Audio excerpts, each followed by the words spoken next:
இருபெரும் தெய்வங்களை வணங்கி இங்கே சிறப்பாக எழுச்சியாக நடைபெற்றுக் கொண்டிருக்கின்ற தேர்தல் பிரச்சார கூட்ட நிகழ்ச்சியில் கலந்து கொண்டு சிறப்பித்துக் கொண்டிருக்கின்ற மாவட்ட கழகத்துடைய செயலாளர் அருமை சகோதரர் கந்தன் அவர்களே மற்றும் நிகழ்ச்சியில் கலந்து கொண்டிருக்கின்ற அனைத்து இந்திய அண்ணா திராவிட முன்னேற்ற கழகத்தினுடைய நிர்வாகிகளே,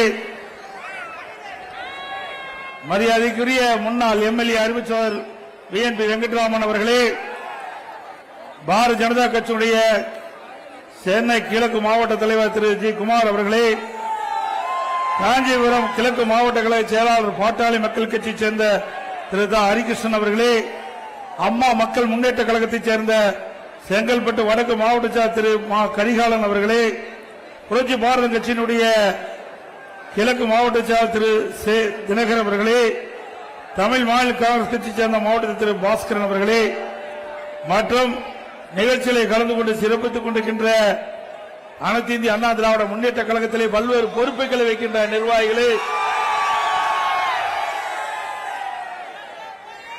பாரதிய ஜனதா கட்சியில் வரி எந்திருக்கின்ற நிர்வாகிகளே, பாட்டாளி மக்கள் கட்சியிலிருந்து வரி எந்திருக்கின்ற நிர்வாகிகளே, அம்மா மக்கள் முன்னேற்ற கழகத்திலிருந்து வரி எந்திருக்கின்ற நிர்வாகிகளே மற்றும் புரட்சி பாரத கட்சி தமிழ் மாநில காங்கிரஸ் கட்சியைச் சேர்ந்த நிர்வாகிகளே, நம் கூட்டணியில் அங்கம் வைக்கின்ற கட்சியுடைய நிர்வாகிகளே, தொண்டர்களே, பெரியோர்களே, தாய்மார்களே, வியாபாரிகளே, தொழிலாளர் நண்பர்களே, பத்திரிகையாளர், ஊடக நண்பர்களே, அத்தனை பேருக்கும் என்னுடைய முதற்க நன்றி கலந்த வணக்கம்.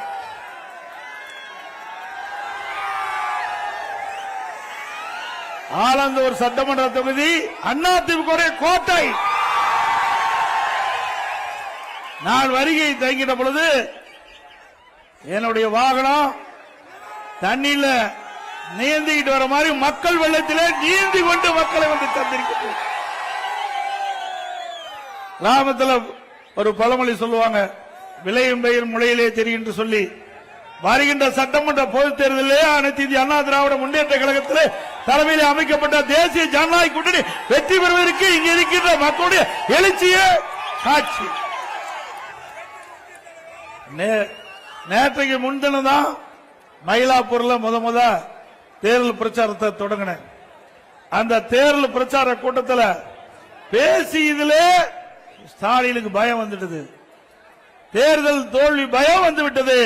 3 அமைச்சர்கள், நான் சொன்ன கருத்துக்கு 3 அமைச்சர்கள் ஏதோதோ பத்திரிகையில செய்தி வெளியிட்டிருக்கிறாங்க. அப்படின்னா அவர்களுக்கு தேர்தல் பயம் வந்துவிட்டது. இன்றைக்கு நாங்கள் சொன்ன கருத்துக்கு பதில் சொல்ல முடியல. மக்கள் ஆதரவு தேசிய ஜனநாயக கூட்டணி கட்சிக்கு பெருகி வருகின்ற காரணத்தினாலே ஸ்டாலின் அதிர்ந்து போயிருக்கிறார். திரு ஸ்டாலின் அவர்களே, நிச்சயமாக அனைத்து இந்திய அண்ணா திராவிட முன்னேற்ற கழக தலைமையிலே அமைக்கப்பட்ட தேசிய ஜனநாயக கூட்டணி அதிக இடங்களிலே வெல்லும், வெற்றி பெறும், அதிமுக ஆட்சி அமைக்கும். திரு ஸ்டாலின் அவர்களே, 25 நாட்கள் தொடர்ந்து நீங்க தேர்தல் கூட்டணி பற்றி பேசிட்டு இருக்கிறீங்க. எவ்வளவு 25 நாட்கள்? அந்த 25 நாட்கள் பேசி கூட இன்னும் முடிவு எட்டப்படவில்லை. நாளே நாள் முதல் நாள் எங்களுடைய கட்சி தலைமை அலுவலகத்திற்கு எங்க கூட்டணி கட்சி சேர்ந்த பிரதிநிதிகள் வந்தாங்க, பேசணும். பேசின உடனே எங்க கூட்டணியில் அங்கம் வைக்கின்ற கட்சிகளுக்கு எத்தனை இடங்கள் என்று அப்பொழுது அறிவிக்கப்பட்ட கட்சி அதிமுக கட்சி அறிவிச்சோம்ல. ஆனால் திராவிட முன்னேற்ற கழகம் கூட்டணியில் அங்கம் வைக்கின்ற கட்சிகள் புலம்பிக் கொண்டிருக்கின்றது.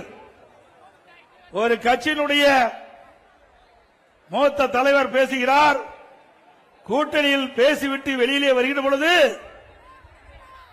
அழுது கொண்டே சிரிக்கின்றேன் சொன்னார். அழுது கொண்டே சிரிக்கிறார். அப்படிப்பட்ட தலைமையை அந்த கட்சியில் கூட்டணி தலைமை ஏற்றுக்கின்றது. அது மட்டுமல்ல, விடுதலை சிறுத்தை கட்சிகள் என்ன அந்த எந்தெந்த தொகுதி அந்த கட்சிக்கு இறுதி செய்யப்படவில்லை. காங்கிரஸ் கட்சிக்கு எந்தெந்த தொகுதி என்று அறிவிக்கப்படவில்லை. அது மட்டுமல்ல, எப்பொழுது பார்த்தாலும் இன்றைய முதலமைச்சர் ஸ்டாலின் அவர்கள் பத்திரிகையிலையும் ஊடகத்திலையும் அடிக்கடி வெளியிடுவார், எங்க கூட்டணி பலம் பொருந்திய கூட்டணியா, தொடர்ந்து 10 ஆண்டு காலம் எங்க கூட்டணியில் அங்கம் வைக்கிறாங்க. ஸ்டாலின் அவர்களே, 10 ஆண்டு காலம் உங்களோடு கூட்டணியில் இருந்த காரணத்தினால்தான் அவர்களுக்கு கடந்த தேர்தலை விட ஒரு தொகுதி குறைத்து கொடுத்திருக்கின்றீர்கள். 10 ஆண்டு காலம் உங்க கூட்டணியில் அங்க வைக்கின்ற கட்சிகள் உங்களுக்கு விசுவாசமாக நடந்தது. தமிழ்நாட்டில் நடக்கின்ற கொலை, கொள்ளை, திருட்டு, வழிப்பறிவு, பாலியல் வன்கொடுமைகள் இதையெல்லாம் இந்த திராவிட முன்னேற்ற கழக தலைமையில் அமைக்கப்பட்ட கூட்டணிகள் பேசவே இல்லை, வாயே திறக்கல, மௌனம் காத்தார்கள். உங்களுடைய அரசுக்கு துணை நின்றார்கள். நாட்டில் நிலவுகின்ற பிரச்சனையை, மக்களுடைய பிரச்சனையை சட்டமன்றத்தில் கூட எடுத்து வைக்க முன்வரவில்லை. அப்படி உங்களோடு இருந்தவருக்கு ஒவ்வொரு இடம் குறைத்து கொடுத்தீர்கள். அண்மையில் ஒரு கட்சி திராவிட முன்னேற்ற கழகத்தோடு போய் சேர்ந்தது, அதுக்கு அதிக இடம் கொடுத்திருக்கிறீங்க. இதுதான் திமுக. அண்ணா திமுக அப்படி அல்ல. தேர்தல் நேரத்தில் கூட்டணி எப்போ தேர்தல் முடிந்து விட்டால் அந்த கட்சி அந்த கொள்கையின் அடிப்படையில் மக்களுடைய பிரச்சனையை முன்வைப்பார்கள். அது எங்க கூட்டணியுடைய தர்மம். ஒவ்வொரு கட்சியும் மக்களுக்கு பாடுபட வேண்டும் என்பதற்காக தொடங்கப்பட்ட இயக்கங்கள். ஒவ்வொரு கட்சியும் மக்களுக்கு ஏற்படுகின்ற பிரச்சனையை ஆளுகின்ற கட்சிக்கு எடுத்து வைப்பதுதான் அந்த கட்சியுடைய நோக்கமாக இருக்கும். ஆனால் திராவிட முன்னேற்ற கழக தலைமையில் அமைக்கப்படுகின்ற கூட்டணிக்கு அதையெல்லாம் கவலைப்படல, மக்களுடைய பிரச்சனையை எடுத்தே வைக்கல. அதனால திராவிட முன்னேற்ற கழக தலைமையிலே அமைக்கப்பட்ட கூட்டணிக்கு மக்களுடைய செல்வாக்கு இருந்துட்டாங்க. அவர்களுடைய ஏற்கனவே பெற்ற இடங்களை விட குறைவான இடங்கள் தான் கிடைத்திருக்கிறது என்பதை அவர்கள் இப்பொழுதாவது புரிந்து கொள்ள வேண்டும். அது மட்டுமல்ல, ஸ்டாலின் பேசுறார், எடப்பாடி பழனிசாமி 10 தோல்வி கண்டுவிட்டார் என்று. திரு ஸ்டாலின் அவர்களே, 2011 2021 வரை தில்லு திராணி ஜம்பு இருந்தா நான் கேட்கிற கேள்விக்கு பதில் சொல்ல வேண்டும். இதே புரட்சி தலைவி அம்மா அவர்கள் இருக்கின்ற வரையும் சரி, அம்மா மறைவுக்கு பிறகும் சரி, அனைத்து இந்திய அண்ணா திராவிட முன்னேற்ற கழகத்தை திராவிட முன்னேற்ற கழகம் வீழ்த்திய வரலாறே கிடையாது. 2011 திரு கருணாநிதி திரு ஸ்டாலினுடைய அப்பா இருக்கும் போது எதிர்கட்சி அந்தஸ்து கிடைக்கல. ஆனா எங்களுடைய இதயம் புரட்சி தலைவி அம்மா மறைவுக்கு பிறகு எவ்வளவு சோதனை, கொஞ்சம் நஞ்ச சோதனையா நாங்க சந்திச்சோம். அவ்வளவு சோதனையும் சந்திச்சு 2021 பிரதான எதிர்க்கட்சி என்ற வரிசையிலே அமர்ந்த அண்ணா திமுக, அனைத்து இந்திய அண்ணா திராவிட முன்னேற்ற கழக தலைமையிலே அமைக்கப்பட்ட கூட்டணி 75 இடங்களிலே பெற்றோர். இது எங்களுடைய சாதனை, எங்களுடைய தலைவர்கள் இல்ல, தொண்டருடைய ஆதரவோடு மக்களுடைய ஆதரவோடு மிக சிறப்பாக தேர்தல் பணியாற்றி மக்களை சந்தித்து 75 இடங்கள் எங்க கூட்டணிக்கு பெற்று தந்தோம். இதுதான் வெற்றி. திரு ஸ்டாலின் அவர்களே, வாய்ச்சவடால் பேசி பிரயோஜனம் இல்ல. 5 ஆண்டு காலம் உங்களுடைய ஆட்சி, நாட்டு மக்களுக்கு என்ன பலன் கிடைச்சது, என்ன நன்மை கிடைச்சது? கிடைச்சதா? விலைவாசி விண்ணை முட்டுகின்ற அளவுக்கு உயர்ந்து விட்டது. குறைப்பதற்கு ஏதாவது நடவடிக்கை எடுத்தீங்களா? இன்றைக்கு அண்ணா திமுக ஆட்சியில அரிசி, பச்சரிசி, சாப்பாட்டு அரிசி 1 கிலோ 40 ரூபாய்க்கு வித்தது. இன்றைக்கு 1 கிலோ பச்சரிசி 75 ரூபாய்க்கு விற்குது. பொன்னி புழுங்கல் அரிசி 1 கிலோ அண்ணா திமுக ஆட்சியில் 45 ரூபாய், இன்றைய தினம் 75 ரூபாய்க்கு விற்குது 1 கிலோ அரிசி. ஏன்னா இதை முக்கியமா சொல்லியே ஆக வேண்டும். நீங்க நகரப்புற மக்கள் அன்றாடம் இன்றைக்கு உணவுப் பொருட்களை வாங்கிதான் சமைத்தாக வேண்டும். அப்படிப்பட்ட மக்கள் எந்த அளவுக்கு பாதிக்கப்பட்டு என்பதை இந்த நேரத்திலே நாங்கள் தெரிவிப்பது எங்களுடைய கடமை. அந்த அடிப்படையில் இட்லி புழுங்கலரிசி 1 கிலோ 30 ரூபாய்க்கு வித்தது. இன்னைக்கு திமுக ஆட்சியில் 55 ரூபாய். கடல் எண்ணெய் 1 கிலோ அண்ணா திமுக ஆட்சியில் 130 ரூபாய், இன்றைக்கு 200 ரூபாய்க்கு விக்குது. நல்லெண்ணெய் 1 கிலோ 250 ரூபாய், இன்றைக்கு 500 ரூபாய்க்கு விக்குது. துவரம் பருப்பு 1 கிலோ 74 ரூபாய், இன்றைக்கு 120 ரூபாய்க்கு விக்குது. உளுத்தம் பருப்பு 1 கிலோ 79 ரூபாய், இன்றைக்கு 120 ரூபாய்க்கு விக்குது. இப்படி விலைவாசி விண்ணை முட்டுகின்ற அளவுக்கு விலை உயர்கின்ற போது இந்த அரசு என்ன நடவடிக்கை எடுத்திருக்க வேண்டும்? உடனடியாக விலை கட்டுப்பாட்டு மைய நிதியை ஒதுக்கி எந்த மாநிலத்தில் இந்த உணவுப் பொருட்கள் விலை குறைவாக இருக்கின்றதோ அங்கே கொள்முதல் செய்து வந்து இங்கே கூட்டு அமைப்பின் மூலமாக இந்த விலை சரி செய்திருந்தால் ஒரு நல்ல அரசாங்கம். ஆனால் அனைத்து இந்திய அண்ணா திராவிட முன்னேற்ற கழகம் இப்படி அத்தியாவசிய உணவுப் பொருட்கள் விலை ஏறுகின்ற பொழுது அந்த உணவுப் பொருட்கள் விலையை கட்டுப்படுத்துவதற்காக விலை கட்டுப்பாட்டு நிதியம் என்று ஒரு 100 கோடி ரூபாய் நான் ஒதுக்கி தந்தேன். எந்த பொருள் விலை ஏறுகிறதோ உணவுப் பொருள், அந்த உணவுப் பொருள் எந்த மாநிலத்தில் விலை குறைவாக கிடைக்கிறதோ அந்த மாநிலத்தில் கொள்முதல் செஞ்சு தமிழ்நாட்டுக்கு கொண்டு வந்து கூட்டுறவு மூலமாக விற்பனை செஞ்சு அந்த விலை உயராமல் தடுத்த அரசாங்கம் அதிமுக அரசாங்கம். அது மட்டும் இல்ல, நன்றா தெரியும், மாண்புமிகு புரட்சி தலைவி அம்மா அவர்கள் மறைந்த பிறகு இவ்வளவு பிரச்சனை சந்திச்சோம். கட்சியில பிரச்சனை, வேண்டுமென்றே திட்டமிட்டு திராவிட முன்னேற்ற கழகத்துடைய பி டீமாக இருந்து எங்க கட்சிக்குள்ளேயே எங்களுக்கு குழி தோண்டி பறித்துக் கொண்டிருந்த சில விசமிகள் அடையாளம் காட்டப்பட்டு விட்டார்கள். இன்றைய தினம் யார் என்று உங்களுக்கு நன்றாக தெரியும். இன்றைக்கு மக்கள் ஆதரவோடு கழக நிர்வாகிகள் தொண்டர் ஆதரவோடு அதையும் முறியடித்து 4 ஆண்டு 2 மாத காலம் சிறப்பான ஆட்சி கொடுத்தோம். முதற்கட்டம் கடுமையான வறட்சி, 2017 கடுமையான வறட்சி, குடிப்பதற்கு கூட தண்ணீர் கிடையாது நகர மக்களுக்கு. அந்த காலகட்டத்தில் கூட தடையில்லாம மக்களுக்கு பாதுகாக்கப்பட்ட தண்ணீரை கொடுத்த அரசாங்கம் அண்ணா திமுக அரசாங்கம். அடுத்தது டெல்டா மாவட்டத்தில் ஒரு 5-6 மாவட்டங்கள் கடுமையான புயலால், கஜா புயலால் அந்த மாவட்டம் முழுவதும் மிகப்பெரிய சேதத்துக்கு ஆளாக்கப்பட்டது. அங்க இருக்கின்ற பயிர்கள் கனமழையால் சேதமடைந்தது. மக்களுடைய உடைமைகள் அந்த புயலால் சேதமடைந்தது. அதை சரி செய்தோம். அதற்கு பிறகு கொரோனா. உங்களுக்கு எப்படிப்பட்ட காலம் தெரியும். இந்த வீதியில யாருமே நடமாடல. ஓராண்டு 11 மாத காலம் மக்கள் வீட்டிலேயே இருந்தார்கள். அப்படி கொரோனா காலம், அந்த காலத்தில் கூட சிறப்பான ஆட்சி கொடுத்த ஒரே அரசாங்கம் அண்ணா திமுக அரசாங்கம். அரசாங்கத்துக்கு 1 ரூபாய் வருமானம் கிடையாது.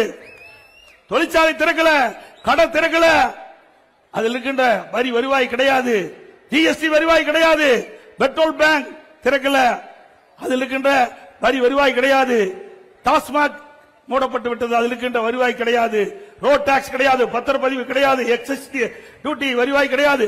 இவ்வளவு வருவாய் இல்லாம இருந்து கூட சிறப்பான ஆட்சி கொடுத்த ஒரே அரசாங்கம் அண்ணா திமுக அரசாங்கம்.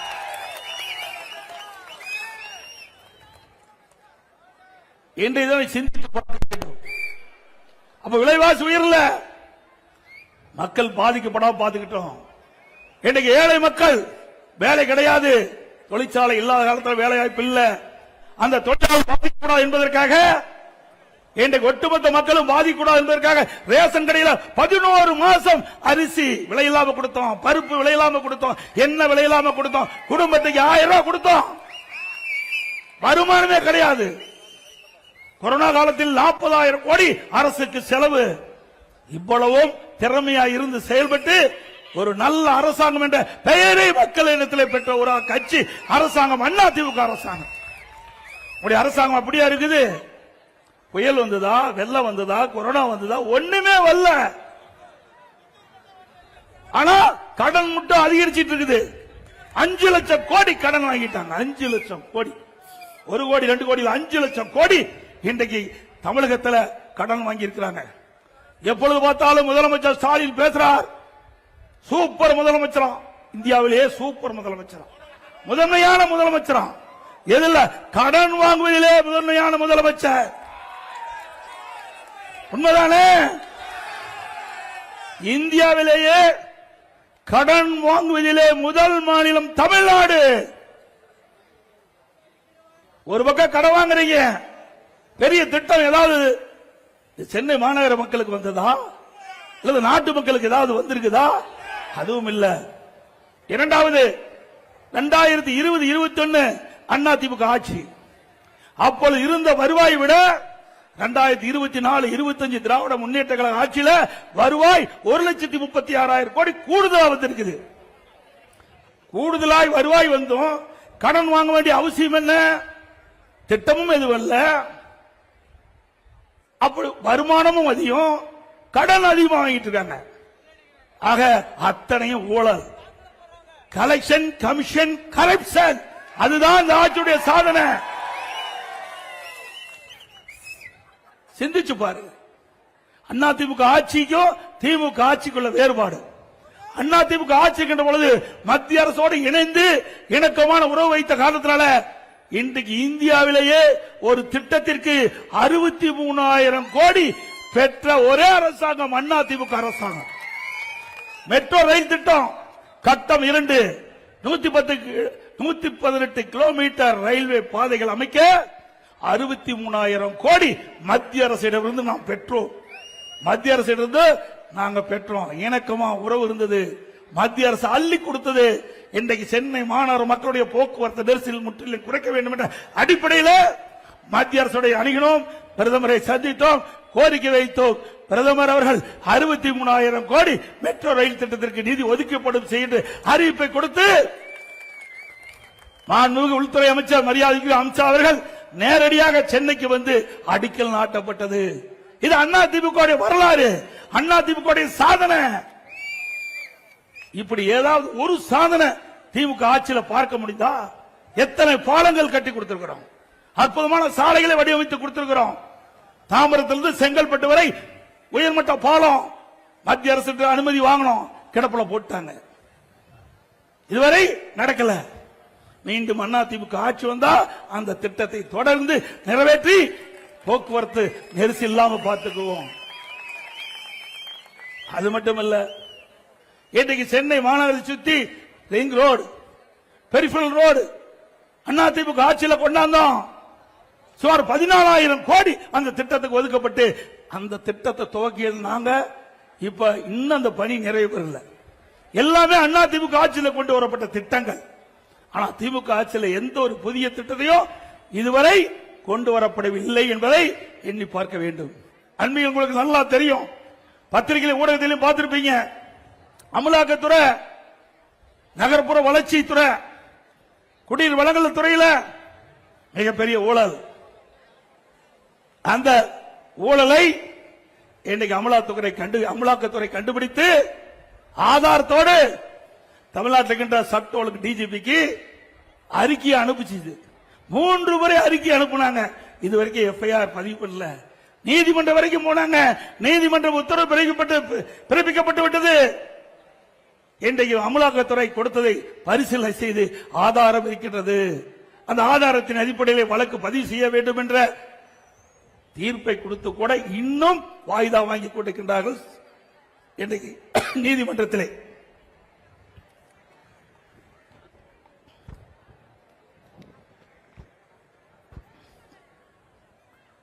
ஆக இப்படி ஊழல் செய்வதிலே மிகப்பெரிய மன்னர்கள். சுமார் 1000 கோடி ஊழல். இன்றைக்கு நகர்ப்புற வளர்ச்சித்துறையில் கமிஷன் வாங்குறதுல, குடிநீர் வழங்கல் துறையில் பணி நியமன, ஒரு பணி நியமனத்துக்கு 25 லட்சம் 30 லட்சம் அமலாக்கத்துறை கண்டுபிடித்து இன்றைக்கு தமிழ்நாட்டில் இருக்கின்ற டிஜிபிக்கு அறிக்கை அனுப்பப்பட்டிருக்கிறது. இதெல்லாம் அதிமுக ஆட்சிக்கு வந்த பிறகு தோண்டி எடுக்கப்பட்டு உண்மை நிலையை கண்டறிந்து சட்டத்தை முன்னிலை நிறுத்தப்பட்டு சட்டத்தை நீதியாக நடவடிக்கை எடுக்கப்படும். எங்க பார்த்தாலும் போதை பொருள் இல்லாத இடமே இல்ல. சந்து பந்து கிராமம் வரைக்கும் தாராளமா போதைப் பொருள் பல வடிவத்தில் விற்குது. இன்றைக்கு அதை கட்டுப்படுத்த திராணி இல்லாத அரசாங்கம். ஏன்னா திமுக தான் விற்கிறான். அப்படி எங்க போய் கட்டுப்படுத்த முடியும்? எங்க பார்த்தாலும் போதைப் பொருள் விற்பனை, போதை ஆசாமியால் மக்கள் நடமாட முடியாத நிலை உருவாகி இருக்குது. அதுவும் சிறுமிகள் வெளியே போக முடியல, பெண்கள் வெளியே போக முடியல, பாட்டியம்மா கூட விட்டு வைக்க மாட்டேங்கிறான். அவ்வளவு மோசமான கேடுகட்ட ஆட்சி திமுக ஆட்சி. பத்திரிகை திறந்தா பாருங்க, ஊடகத்தை திறந்தா பாருங்க, வர்ற செய்தி எல்லாம் இதுதான். இன்னைக்கு ஒரு காலத்துல தங்க என்ன விலை, வெள்ளி என்ன விலைன்னு இன்னைக்கு தொலைக்காட்சியில் வரும். இப்ப கொலை நிலவரம் என்ன, அன்றாட கொலை நிலவரம் என்னதான் இன்னைக்கு செய்தித்தாளில் வருது, பத்திரிகையில் வருது, ஊடகத்தில் வருது. இப்படிப்பட்ட ஆட்சி அகற்றப்பட வேண்டும் என்பதை நேரத்தில் தெரிவிக்கிறாங்க. அது மட்டும் இல்ல, நகரப்புறம் அண்ணா திமுக ஆட்சியில வீட்டு வரி என்னன்னு பாருங்க. திமுக ஆட்சிக்கு வந்த பிறகு வீட்டு வரி 100% உயர்த்தி இருக்கிறாங்க. இந்த வீடு மாடி வீடுனா 2000 ரூபாய் அண்ணா திமுக ஆட்சியில் வரி கட்டி இருந்தா இப்ப 4000 ரூபாய் வரி கட்டணும். ஆண்டுக்கு 6% வரி உயர்வு, 2 வருஷத்துல 12% வரி உயர்த்திட்டாங்க. கடை வச்சிருந்தா 150% வரி உயர்வு, ஆண்டுக்கு 6% உயர்வு, 2 வருஷமும் உயர்த்திட்டாங்க. குடிநீர் வரி உயர்வு, குப்பைக்கும் வரி போட்ட ஒரே அரசாங்கம் திமுக அரசாங்கம் ஒண்ணுதான். குப்பை கூட விட்டு வைக்கல. இன்னும் சொல்ல போனா மின் கட்டணம், மின்சாரத்தை தொட்டா ஷாக் அடிக்கும், மின் கட்டணத்தை கேட்டாலே ஷாக் அடிக்கும். அவ்வளவு மின் கட்டணம் உயர்ந்து போச்சு. கிட்டத்தட்ட 52% மின் கட்டணம் உயர்ந்து போச்சு.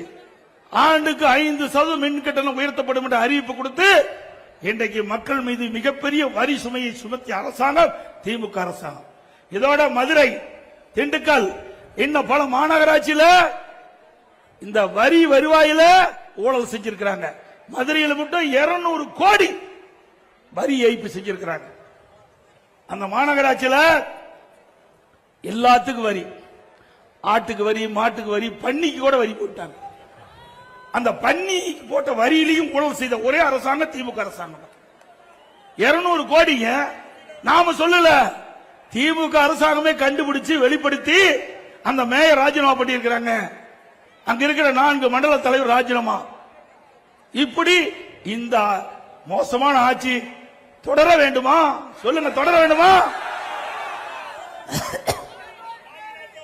அனைத்து இந்திய அண்ணா திராவிட முன்னேற்ற கழகத்தை பொறுத்த வரைக்கும் விலைவாசி குறைக்கப்படும், நாட்டு மக்கள் நிம்மதியாக வாழ முடியும், சட்ட ஒழுங்கு பாதுகாக்க முடியும். தமிழகத்தில் சட்ட ஒழுங்கு சீரழிந்து விட்டது. இன்றைக்கு காவல்துறைக்கு பாதுகாப்பு இல்ல. போதை ஆசாமிகள் எகிரி எகிரி காவலரை அடிக்கின்ற காட்சி தொலைக்காட்சியில் பார்க்கிறோம். அப்படிப்பட்ட ஒரு அவல நிலை இந்த ஆட்சியிலே பார்க்கப்படுகிறது. இதையெல்லாம் முடிவு கட்டுகின்ற தேர்தல் நடைபெறுகின்ற சட்டமன்ற பொது தேர்தல். அது மட்டுமல்ல, இன்றைக்கு திராவிட முன்னேற்ற கழகம் என்று சொன்னா அது திமுக குடும்பம் ஆயிட்டது, கருணாநிதியுடைய குடும்பம் ஆயிட்டது. திமுக திரு கருணாநிதி குடும்பம், திரு கருணாநிதி குடும்பம்னா திமுக. அதுதான் இன்றைய தினம் பார்க்கப்படுகிறது. அங்க இருக்கிற திமுக கட்சிக்காரர்கள் மரியாதையே கிடையாது. இப்ப என் பக்கத்துல கந்த நிக்கிறார், திரு ஸ்டாலின் பக்கத்தில் யாராவது நிக்க முடியுமா?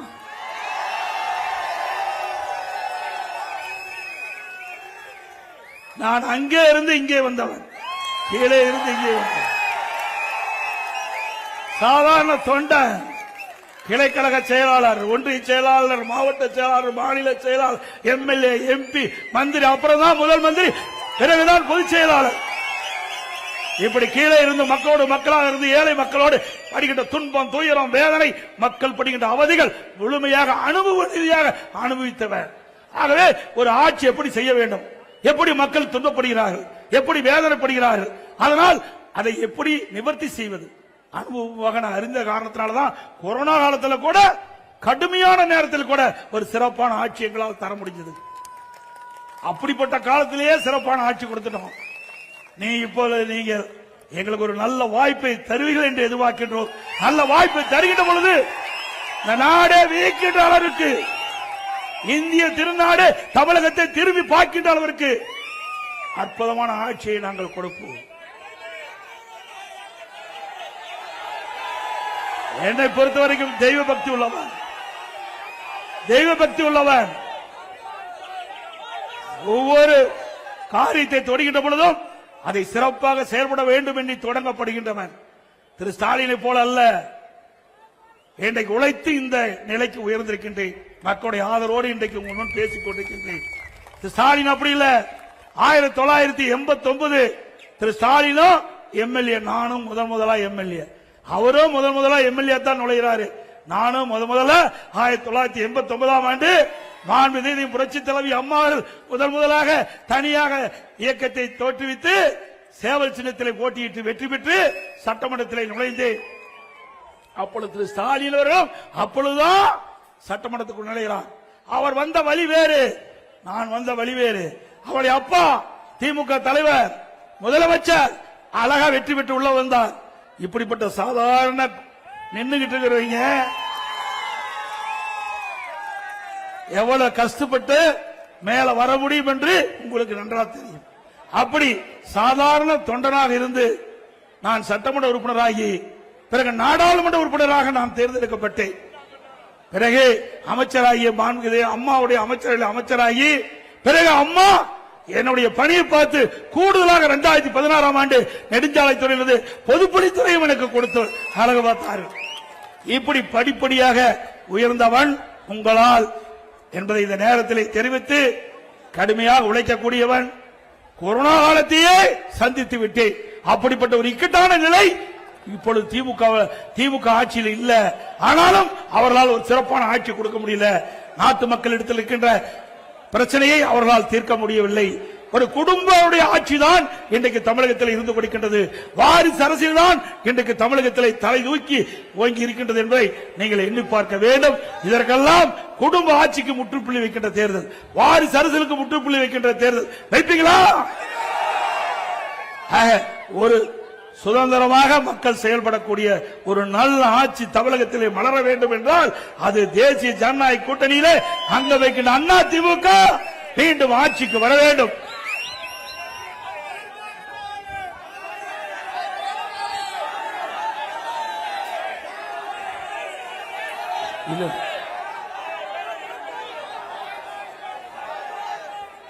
அண்ணா திமுக சார்பா பல திட்டங்களை நாங்கள் அறிவிச்சோம். இன்றைக்கு கிட்டத்தட்ட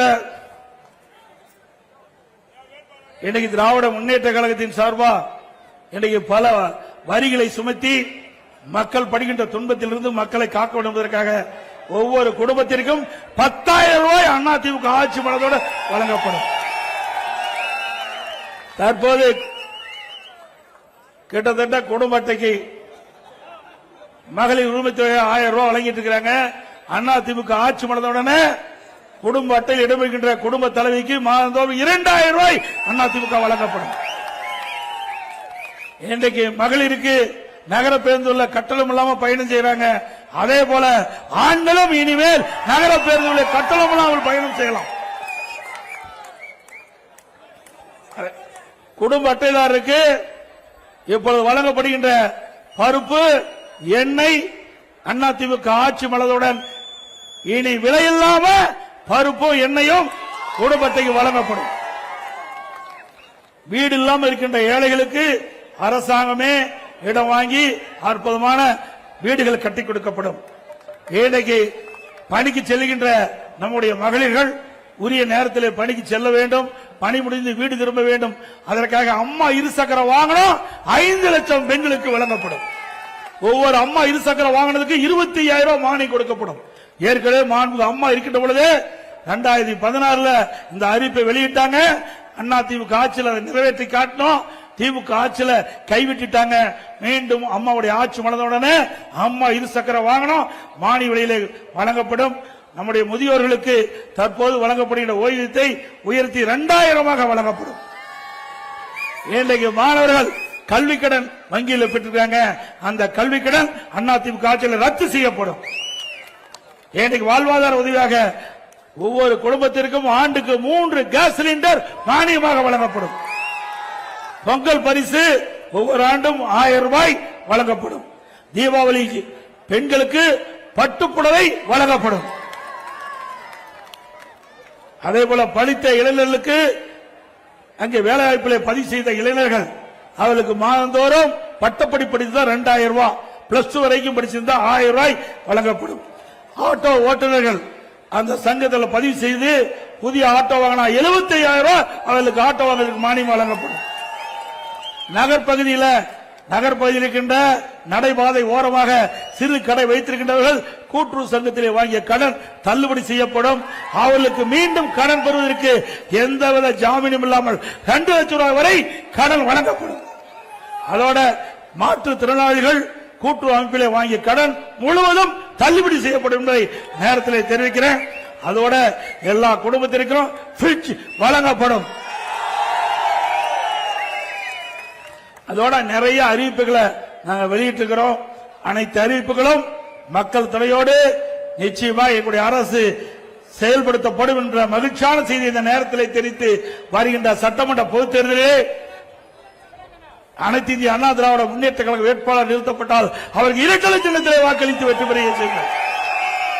தேசிய ஜனநாயக கூட்டணியில் அங்க வைக்கின்ற கட்சியில் நிறுத்தப்பட்டால் அந்த கட்சியின் சார்பாக போட்டியிடுகின்ற வேட்பாளருக்கு அந்த கட்சியுடைய சின்னத்திலே வாக்களித்து வெற்றி பெற செய்ய வேண்டுமா இருக்கிற உங்களை வேண்டி கேட்டு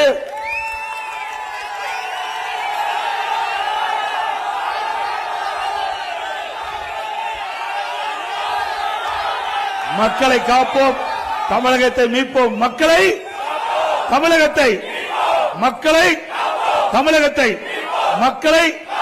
தமிழகத்தை ஸ்டாலின் மாடல் அரசு, ஃபெயிலியர் மாடல் அரசு. Bye bye Stalin. நன்றி, வணக்கம். சிறப்பான அற்புதமான இந்த தேர்தல் பிரச்சார கூட்ட நிகழ்ச்சி ஏற்பாடு செய்த மாவட்ட கழக செயலாளர் அறிவிச்சார் கந்தன் அவர்களுக்கும் அவரோடு இணைந்து பணியாற்றிய பகுதி கழக செயலாளர்கள், வட்ட கழக செயலாளர்கள், கழகத்திலே வள்ளுவர் பொறுக்கின்ற நிர்வாகிகள், கூட்டணி கட்சி சேர்ந்த தலைவர்கள், நிர்வாகிகள், தொண்டர்கள், வரியிலிருந்து சிறப்பித்த பெரியவர்கள், தாய்மார்கள், கழக உடன்பிறப்புகள், கூட்டணி கட்சி சேர்ந்த நிர்வாகிகள்